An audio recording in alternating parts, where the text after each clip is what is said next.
Hello friends, welcome Sharon.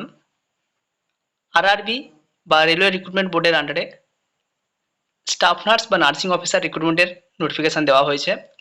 এখনও official notification দেওয়া হয়নি, কিন্তু অ্যাডভার্টাইজ করা হয়েছে। যার ফর্ম ফিল আপ শুরু হবে 17ই আগস্ট থেকে, ফর্ম ফিল আপ করা যাবে 16ই সেপ্টেম্বর পর্যন্ত। টোটাল 713টি শূন্যপদ রয়েছে, যেখানে ক্যান্ডিডেট অ্যাপ্লিকেশান করতে পারবে। এবং আরআরবির টোটাল যে ভ্যাকেন্সি 1376টি শূন্যপদ রয়েছে বিভিন্ন ক্যাটাগরি ওয়াইজ।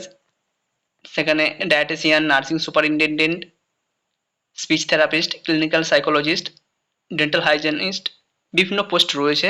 আমাদের মেন যেটা লক্ষ্য নার্সিং সুপারিনটেনডেন্ট, যেখানে এটা নার্সিং স্টাফ নার্স বা নার্সিং অফিসার সবাই পরিচিত। এখানে যে নার্সিং সুপারিনটেনডেন্ট সেটাই ওয়েস্ট বেঙ্গলের স্টাফ নার্স বা নার্সিং অফিসার।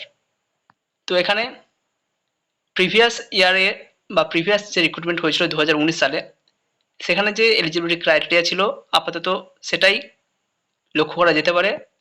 যদি না বিশেষ কিছু চেঞ্জ হয়, নোটিফিকেশান যখন পাবলিশড হবে তখনই সমস্ত কিছু জানা যাবে, কি কি এলিজিবিলিটি ক্রাইটেরিয়া রয়েছে, এক্সপিরিয়েন্স চাওয়া হচ্ছে কি না, কারা অ্যাপ্লিকেশান করতে পারবে, বা যদি এক্সপিরিয়েন্স চাওয়া হয় কত বছরের এক্সপিরিয়েন্স চাওয়া হবে, সমস্ত কিছু কিন্তু নোটিফিকেশানে দেওয়া হবে।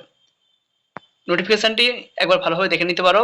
উল্লেখ করা হয়েছে অ্যাপ্লিকেশানস আর invited from eligible candidate for the following post of paramedical categories in the table below. The last date of submission of application is 16th September 2024. 16 September application করার লাস্ট ডেট।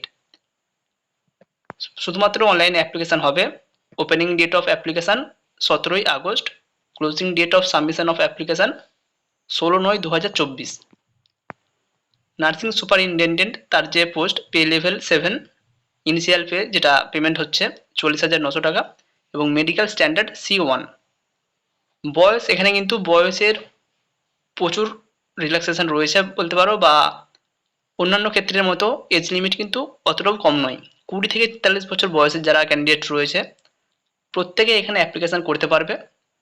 আপাতত লক্ষ্য করার এক্সপিরিয়েন্স লাগছে কিনা বা কতদিনের experience লাগছে সেটাই লক্ষ্য করার। Total vacancy 713।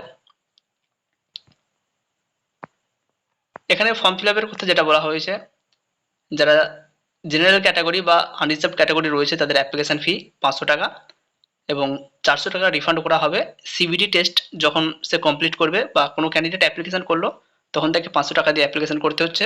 যদি সে সিবিটি টেস্টে বসে সেক্ষেত্রে তাকে 400 টাকা রিটার্ন করা হবে। এবং যারা SC ST, ex serviceman, female candidate রয়েছে বা আদার্স যে সমস্ত রিজার্ভ ট্রান্সজেন্ডার বা মাইনরিটি রয়েছে তাদের জন্য 250 টাকা অ্যাপ্লিকেশান ফি, যেটা পরবর্তীকালে যদি সিবিটি টেস্টে বসে তাহলে পুরো 250 টাকাটাই ব্যাক করে দেওয়া হবে।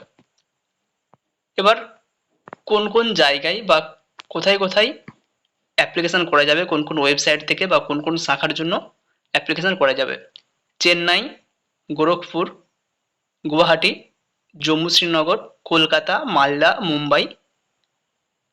ওয়েস্ট বেঙ্গলের ক্ষেত্রে কলকাতা, মালদা এবং শিলিগুড়ি, এই তিনটে স্পেশাল যে রেলওয়ে সেক্টর রয়েছে, এই তিনটে সেক্টরে বা তিনটে ওয়েবসাইটে অ্যাপ্লিকেশান করা যাবে। ওয়েস্ট বেঙ্গলের যারা ক্যান্ডিডেট তাদের জন্য কলকাতা, মালদা এবং শিলিগুড়ি এই তিনটে কিন্তু ইম্পর্টেন্ট রয়েছে।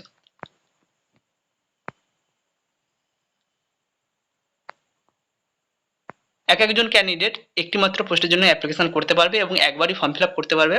সেক্ষেত্রে যখন ফর্ম ফিল আপ করবে অবশ্যই ভালোভাবে শিওর হয়ে এবং অ্যাকুরেটলি ফর্মটা ফিল আপ করার চেষ্টা করবে, কারণ একবার ভুল হয়ে গেলে ওই নামে একই আধার কার্ড বা একই নাম্বার দিয়ে আর কিন্তু সেকেন্ড ফর্ম ফিল আপ করা যাবে না। আপাতত এই নোটিফিকেশানই সামনে এসেছে, খুব শীঘ্রই নোটিফিকেশান পাবলিশড হবে এবং ফর্ম ফিল আপ 17ই আগস্ট থেকে শুরু হচ্ছে।